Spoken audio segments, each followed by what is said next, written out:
Welcome to the Tech Egg. Don't get scrambled. Enjoy the video. In this video, I will explain how to make Gamma 1 in Dragon Ball Azure. First, navigate to the Character Creation menu and choose the male human race. Our goal is to meticulously craft a character that perfectly embodies Gamma 1's iconic look and feel. We will adjust several key physical attributes to capture his unique android aesthetic, ensuring every detail contributes to an authentic and powerful representation of this heroic figure. For Gamma 1's body, set the height to its maximum, around 200 centimeters, and select a muscular build, weighing approximately 180 pounds. Next, move to facial features. Opt for a strong, square jawline and sharp, angular eyes that convey his determined nature.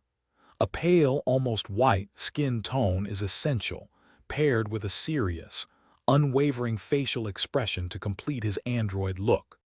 Now, let's focus on Gamma 1's signature uniform. Select a primary red and secondary black color scheme for his suit, ensuring it has a high collar.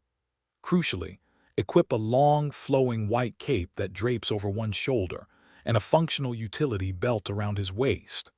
Finally, apply the distinct red ribbon army emblem prominently on the chest piece, solidifying his identity. To complete your Gamma 1, select a fighting style that emphasizes powerful, precise strikes and quick movements, reflecting his android combat prowess. For energy attacks, choose beam-based techniques that are direct and impactful, such as a full-power energy wave.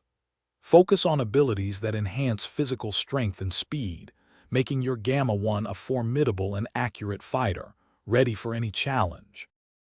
Thanks for watching. Consider subscribing if I helped unscramble your problems.